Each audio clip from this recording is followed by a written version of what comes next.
जय श्री राधे। वैशाख महात्म 19वां अध्याय।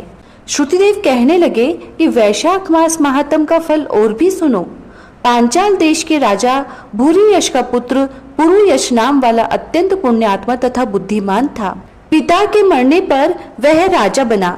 वह धर्म पूर्वक पृथ्वी का राज्य करता था, परंतु पूर्व जन्म में उसने जल दान नहीं किया था, इस कारण उसकी सब संपत्ति नष्ट हो गई। इस प्रकार उसको बलहीन देखकर उसके कई शत्रु राजाओं ने उस पर आक्रमण कर दिया। बेचारा राजा परास्त होकर अपनी शिखनी रानी और कुछ साथियों सहित पर्वत की एक ऐसी गुफा में छिप गया जिसका रास्ता कोई नहीं जानता था। राजा ने बड़ी व्याकुलता से वहां पर 53 वर्ष व्यतीत किए। अब राजा के मन में यह चिंता उत्पन्न हुई कि मैं जन्म और कर्म से तो शुद्ध हूँ, मैंने जन्म भी अच्छे कुल में लिया, परंतु न जाने मेरे सब पौरुष कहाँ गए। मैंने ऐसा कौन सा पाप किया है जिससे यह घोर दरिद्र व पराजय हुई तथा वनवास के दुख सहने पड़ रहे हैं। इस प्रकार वह राजा अपने गुरु का स्मरण करने लगा। तब राजा के स्मरण करते ही 2 मुनीश्वर याज और उपयाजक नाम वाले वहां आकर उपस्थित हुए। वनवास से दुखी, राज चिन्ह से हीन, वन के मार्ग को न जानने वाला वह राजा थोड़ी देर चुपचाप खड़ा रहा और रोता हुआ उनके चरणों में गिर गया। तब दोनों मुनियों ने पकड़कर उठाया। इसके पश्चात राजा ने वन के पुष्पों से विधिवत उनका पूजन किया। जब वह दोनों बैठ गए तो राजा ने बड़ी नम्रता से उनसे प्रश्न किया कि महाराज, मैं जन्म से तो शुद्ध हूँ, पितरों और देवताओं का पूजन भी करता हूँ, पाप से डरता हूँ, प्राणियों पर दयावान, गुरु की भक्ति में प्रीति रखने वाला हूँ, फिर क्या कारण है कि मैं ऐसा दरिद्री हो गया हूँ? मेरा सब कोष नष्ट हो गया, शत्रुओं ने मुझको जीत लिया, वन का वासी अकेला क्यों रह गया?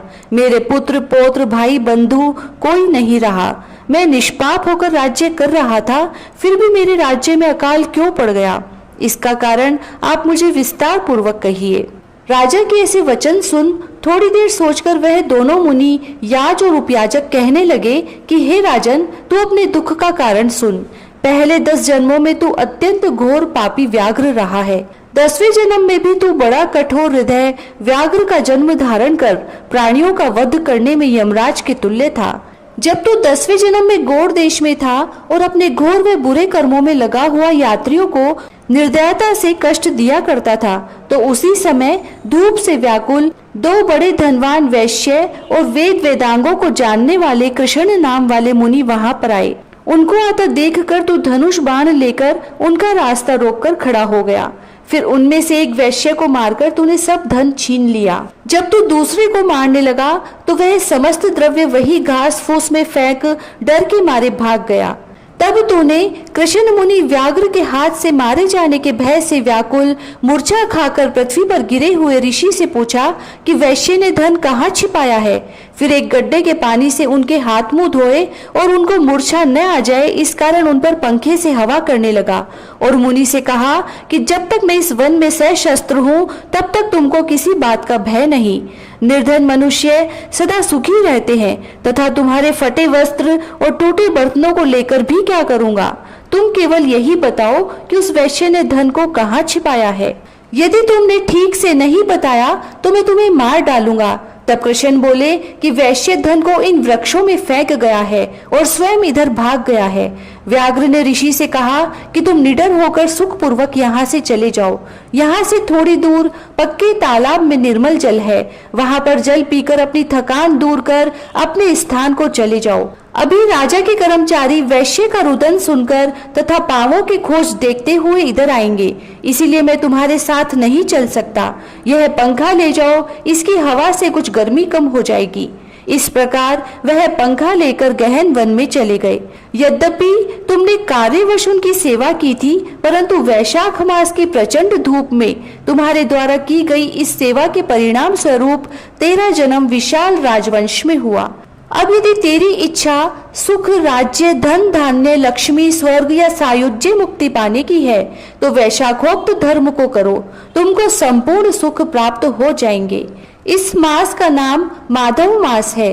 इस दिन तू तत्काल ब्याई हुई गाय ब्राह्मण को दे, इससे तेरे कोष भर जाएंगे और छत्री के दान से तुझको राज्य की प्राप्ति होगी। विधिवत स्नान कर, माधव भगवान की पूजा कर, दिव्य प्रतिमा के दान से तेरी विजय होगी। और यदि तेरी इच्छा अपने समान पुत्रों की है तो तू सब प्राणियों के हित के लिए प्याऊ लगवा। हे राजन, इन वैशाखोक्त सब धर्मों के करने से समस्त लोग तेरे वश में हो जाएंगे। इतना कह दोनों कुल पुरोहित, याज और उपयाजक अपने अपने घर को चले गए। तब महापराक्रमी राजा कुल पुरोहितों के कथनानुसार वैशाखोक्त धर्म और भगवान की पूजा करने लगा, जिसके प्रभाव से राजा ने अपनी बची हुई सेना को लेकर पांचाल नगरी में प्रवेश किया। इस प्रकार राजा पुरुयश ने अपना खोया हुआ सारा राज्य पुनः प्राप्त कर लिया। 19वां अध्याय समाप्त। जय श्री राधे।